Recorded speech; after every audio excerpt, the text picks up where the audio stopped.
Good morning. This is Jenny Waller with Waller Consulting. I am changing up a little bit today, so I want to make sure that you all understand I'm joining you from my now office bedroom because my kids are downstairs in my actual office getting homeschooled. So I'm going to have to be filming videos to you all from my office, which is my office in my bedroom. Very interesting dynamic. I'm sure many of you are experiencing right now. Um, in addition, I have a lot of noise in the background, so I'll be wearing headphones to try to filter out that noise and make sure that you can hear me as well as possible. So today's session is about crisis planning. Now, it's not to give you one more thing to do. It's actually to help you. I believe that planning oftentimes will alleviate a lot of the stress that we're under. So take it for what it is. If you don't feel like implementing anything that you hear today, that's completely fine. That's where you are in your process. But I'm hoping that you will hear some things that you could go ahead and start implementing to help you with the current crisis we're under. And of course, once this is over, what a great opportunity to see how it worked, what happened, and then reevaluate what you're doing in your own business. And then you can use the formula that I'm providing you today to make the changes necessary once you're back into full action. So let's go ahead and get started. I'm going to share my screen here and hopefully be able to do this little presentation with you guys. Okay, so crisis planning. This is preparing your business for the inevitable, which of course at this point is here. I don't think any of us could have predicted this. So again, take what you want from it and leave the rest. Come back later. So today we're going to go over a few things, the types of crisis that can happen, and that there's a myriad.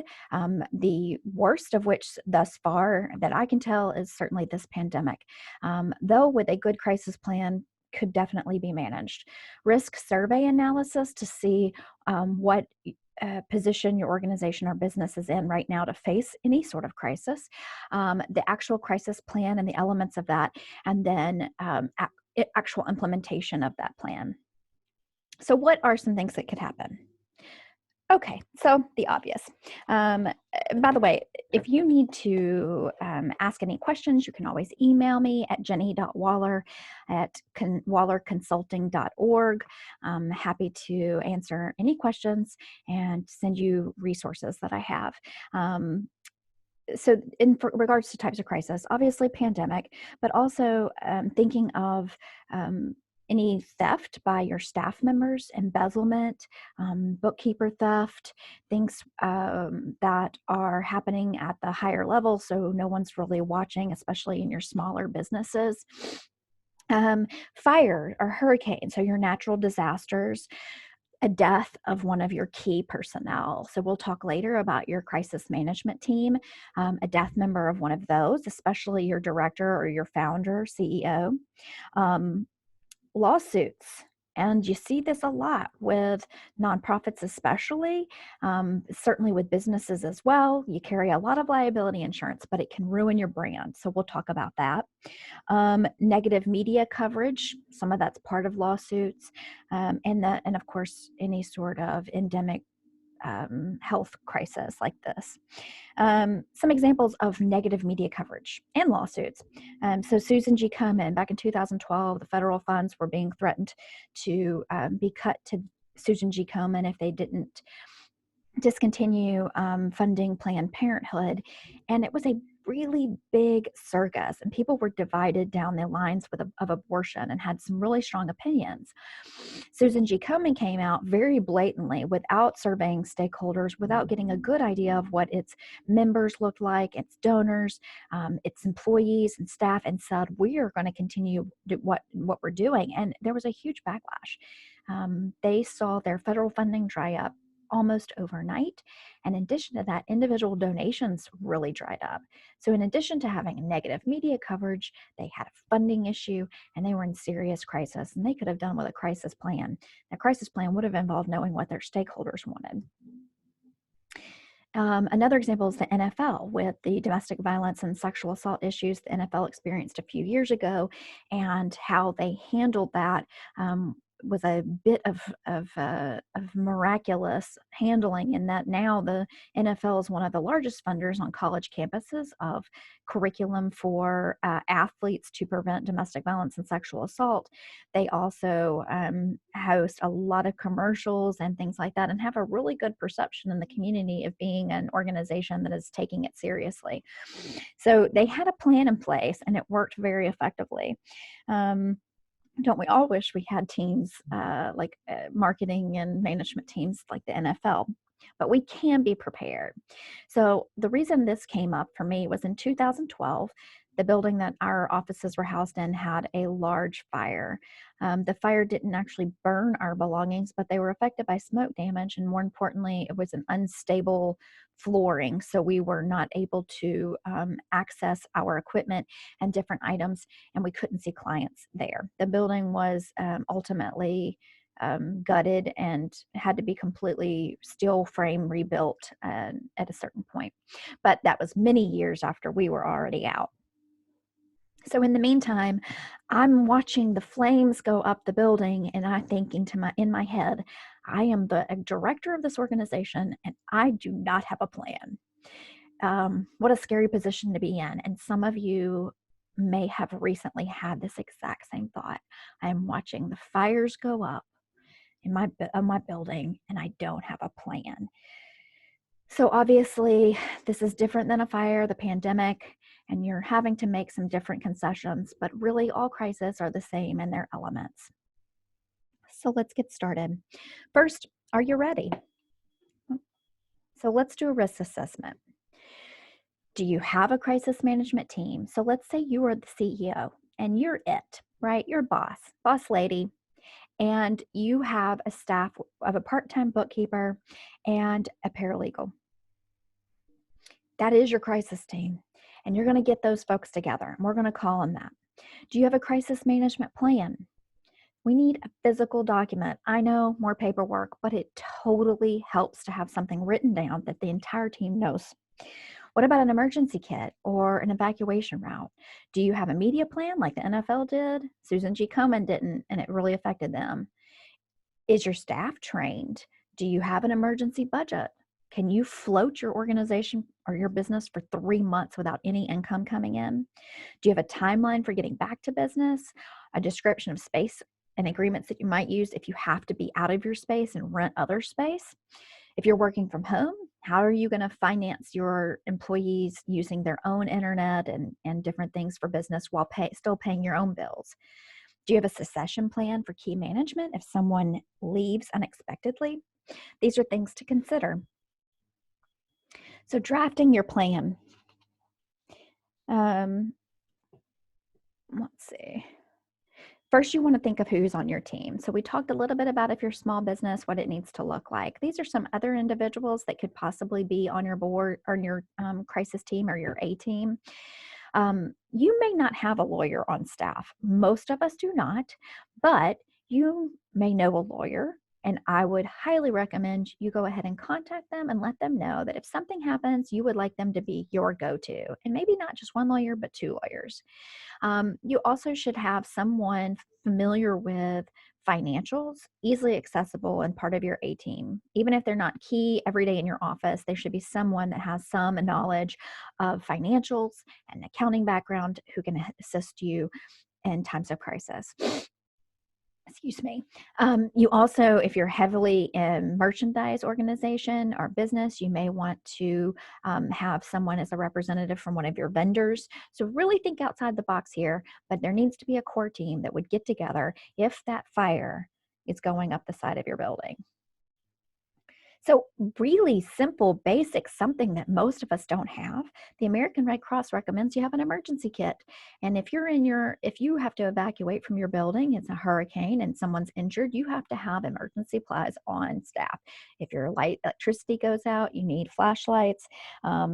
If you just Google American Red Cross, there's emergency kit for the office and an emergency kit from home. You can buy them prepackaged, or you can put together your own using supplies that you probably have around. You may have to order one or two things. So go ahead and get this in place.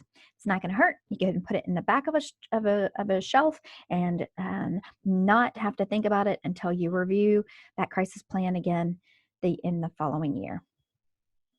Your evacuation route. So I used our organization's mapping plan, our building plan essentially for when we developed it after we moved into our new space after the fire. And I just mapped it out using red pen, nothing fancy, showing where the exits were and where the meeting locations were going to be, where the Red Cross safety kit was, and in the fire extinguishers, where the utility cabinet was with all of our equipment, our technology, and our server.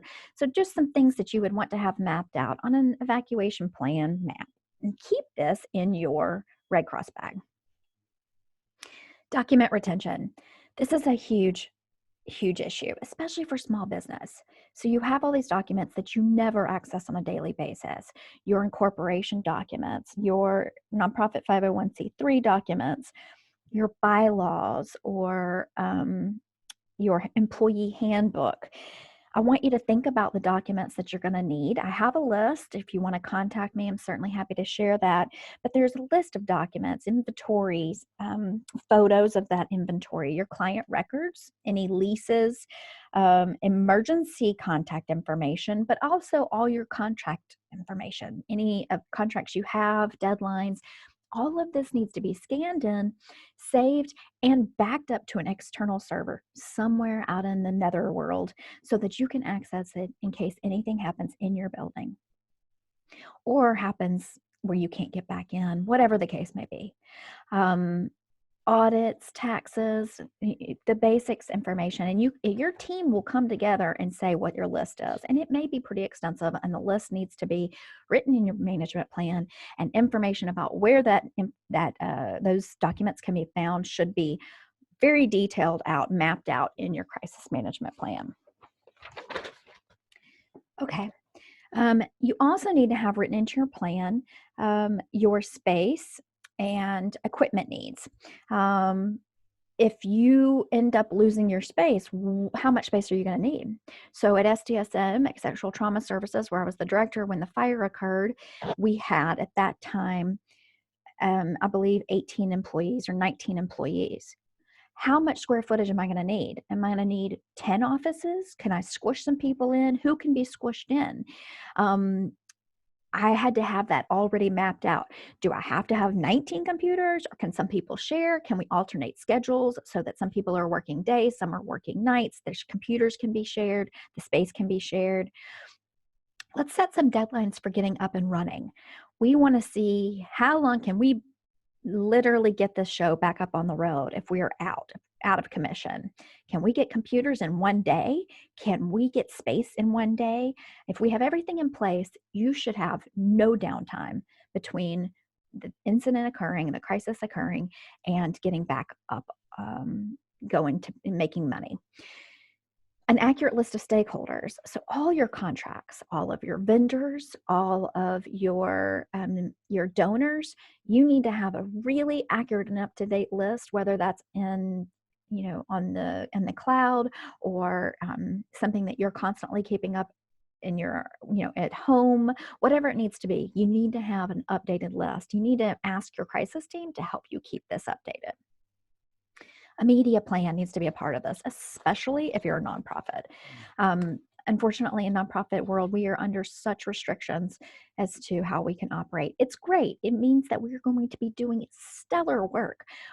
But people are always watching, and if you have a fire in your building, they want to know, are you going to the hospital and responding to our clients that we're giving you money to serve? Are you still going to be alive after all this is over?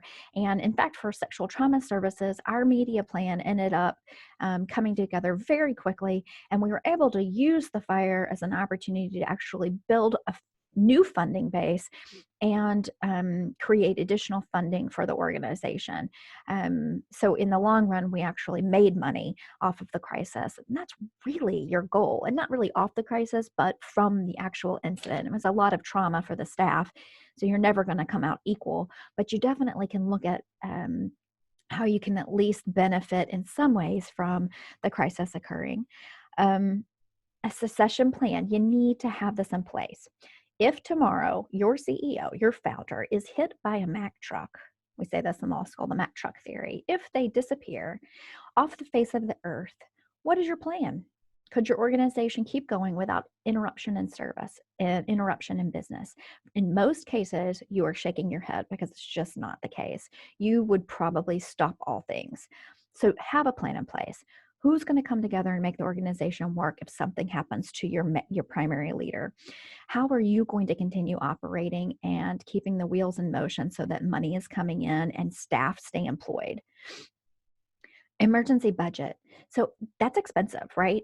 Setting up space, buying equipment or renting space, getting a consultant possibly for anything that has to be managed, such as a new search for a new staff, such as IT setup, things like that. That costs money. That needs to be in your crisis plan. Think of your emergency budget. What are your costs going to be? Is it going to be 20 grand to get you set back up? And that needs to be for all extreme measures. Go the biggest that your budget needs to be, and then make sure you've got it covered. Like keep a separate fund if you have to.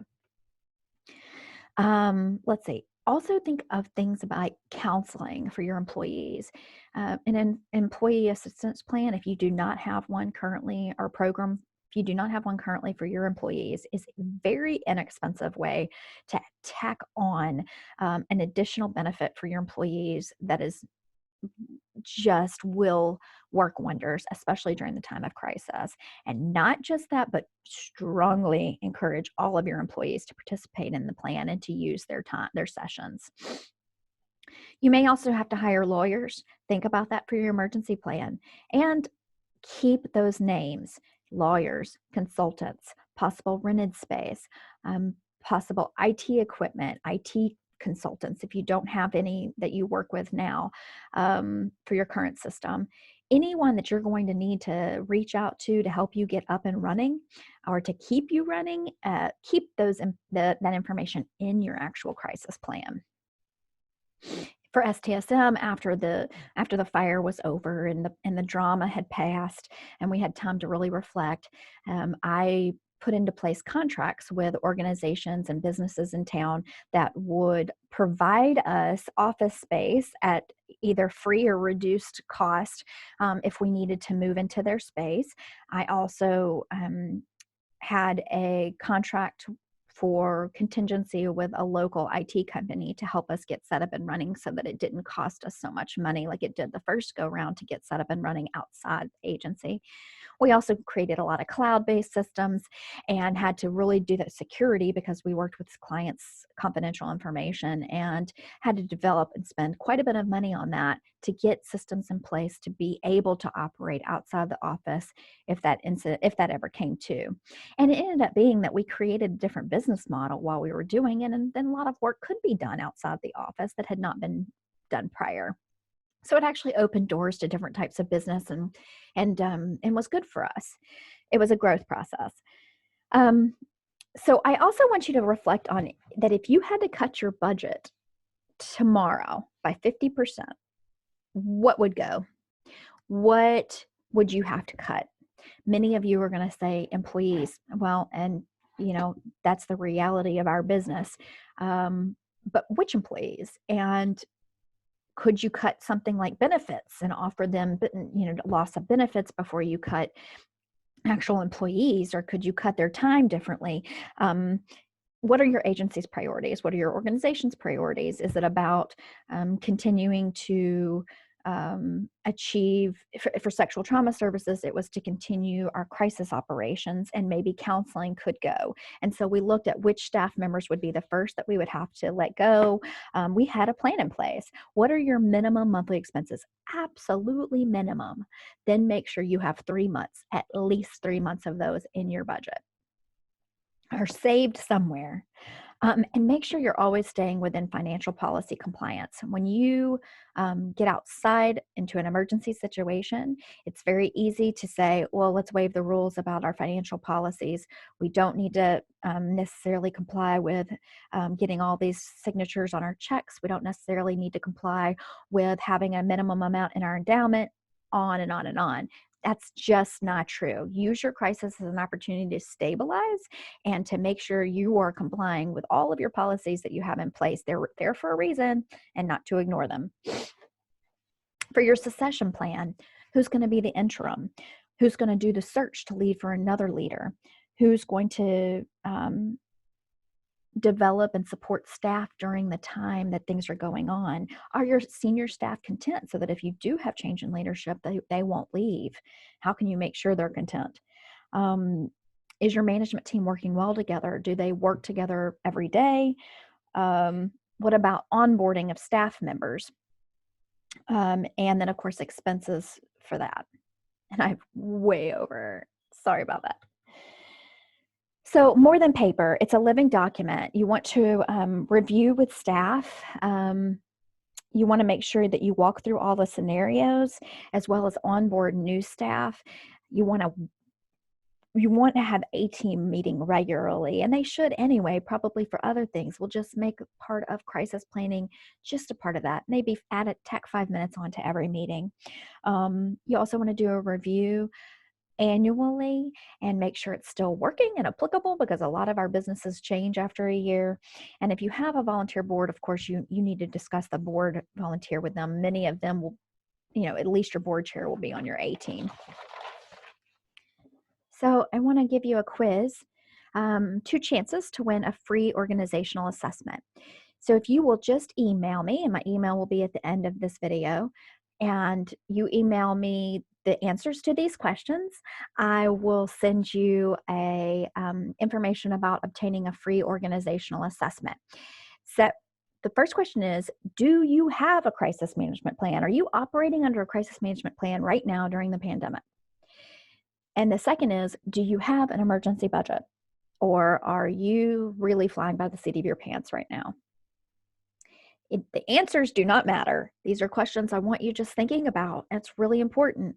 So this is an opportunity to have your name entered in, so you can send it to me by the end of the month. And on the 5th of every month, I will draw a name, and I will do a free organizational business assessment for that business. So here's my contact information. And you can find me at jenny.waller@wallerconsulting.org. And please don't hesitate to send me an email if you need additional information. If you would like copies of the slide presentation, it will be available in the comments section of this video, as well as on my Facebook page. Thank you so much for joining me. I wish you nothing but the best through this crisis. And please don't hesitate again to reach out if you need anything from me. Thanks so much, and have a great day. Bye.